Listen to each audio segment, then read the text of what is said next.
একদিকে যখন নিয়োগ বাতিল হলো, চাকরি গেল প্রায় 25,000-এর বেশি চাকরি প্রার্থীদের। সেই নিয়োগ বাতিলের মাঝেই নতুন নিয়োগের নির্দেশ কলকাতা হাইকোর্টের।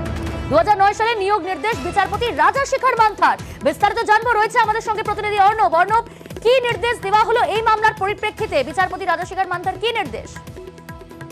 24 এপ্রিল 2024 অর্থাৎ গতকাল পর্যন্ত কলকাতা হাইকোর্টের বিচারপতি মান্থার বেঞ্চে 2009 নিয়োগ প্রক্রিয়ায় উত্তর চব্বিশ পরগনায় যে সমস্ত বঞ্চিত চাকরি প্রার্থী তারা মামলা করেছিলেন এবং তারা নিজেদেরকে প্রাথমিকভাবে প্রতিপন্ন করেছেন, তাদের থেকে যোগ্যতায় কম যারা চাকরি ইতিমধ্যে পেয়ে গিয়েছেন, এই মামলার তালিকা তৈরি করে এখনো পর্যন্ত শূন্যপদ রয়েছে 800 বেশি। এই শূন্য পদে 2 মাসের মধ্যে নিয়োগ দেওয়া, অর্থাৎ যেখানে চাকরি বাতিলের একটা চারিদিকে এসএসসি নিয়ে সারা রাজ্য সরগরম, এরকম অবস্থায় উত্তর চব্বিশ পরগনার 800 চাকরি প্রাথমিক শিক্ষক পদে আগামী 2 মাসের মধ্যে দেওয়ার নির্দেশ বিচারপতি মান্থার।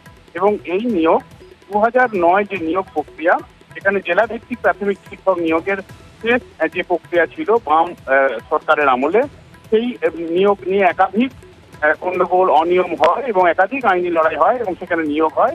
সেই নিয়োগের মধ্যে 2-1টা ক্ষেত্রে অসমতা ছিল, সমস্যা ছিল এবং অনেকেই যোগ্য হয়েও সেখানে সুযোগ পায়নি। তাই সমস্ত মামলাকারীকে আলাদা তালিকা তৈরি করে শূন্য পদে 800 পদে চাকরি দেওয়ার নির্দেশ বিচারপতি মান্থার।